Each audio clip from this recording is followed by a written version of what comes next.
So the Rothienorman project is essentially to stabilise the national grid. So as we move away from traditional power generation and moving into solar and wind generation, it's not as stable. So yeah, there's a lot more of these synchronous condensers being built in the UK. So as more and more housing gets developed and more businesses come into the area, it's imperative that the electricity doesn't run out. So it's just a backup system, and more of them are being built all over the UK. So it's a vital piece of infrastructure.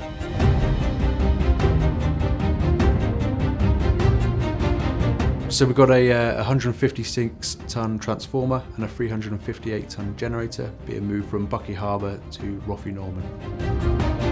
The road move involved using a 16-axle girder frame for the transformer, and for the generator we used our 28-axle Factor 5 girder frame. It took about 2 years worth of preparation, which involved a lot of engineering, both internally at Alleys and our subcontractors. We had to work with a lot of local authorities to try and establish timelines and to just get everyone to work to the same page, which is quite tough when you're doing quite a complex route. It's quite a well-trodden route, okay, from Buckie Harbour, which we've used many times. But the last sort of 20 miles or so were not so well-trodden, so there was a lot of engineering involved. Inchgower Distillery, and there's a small culvert outside of the distillery. So part of our route is we go over this culvert, so we put down a few road plates to spread the load as much as we can.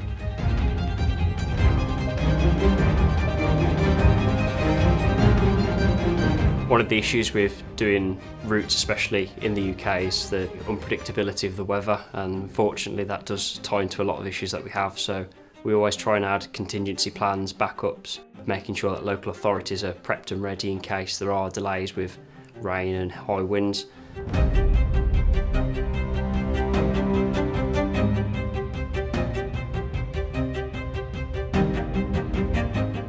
Gardens Mill Bridge, we originally had this cleared, and then about 2 months prior to movement, the local council, Aberdeenshire Council, came to us and said that the bridge isn't actually in a very good state of repair, so could we avoid it? There was no way to actually avoid the bridge, so we opted for an overbridge in operations. Construct a second bridge that goes over the top, so we placed down a range of steel mats, the largest being 17.5 metres, and that gave us a bridge span of 15.5 metres, and the girder frame traverses over the entire thing, so we don't touch the centre part of the bridge.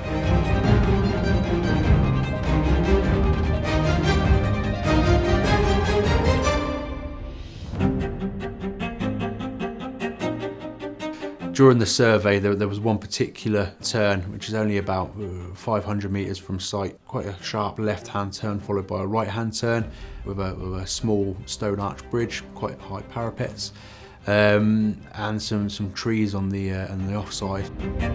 So we've worked with local civil teams to identify what we can do in order to go over it as straight as possible. So we've actually done some road widening exercises. We've done the design for that as well, so after the spec path analysis was completed, that was sent up to another contractor, and they produced us with an actual design to alter the road space and widen it quite significantly. It was quite intense to do, but it worked out in the end, so it's good.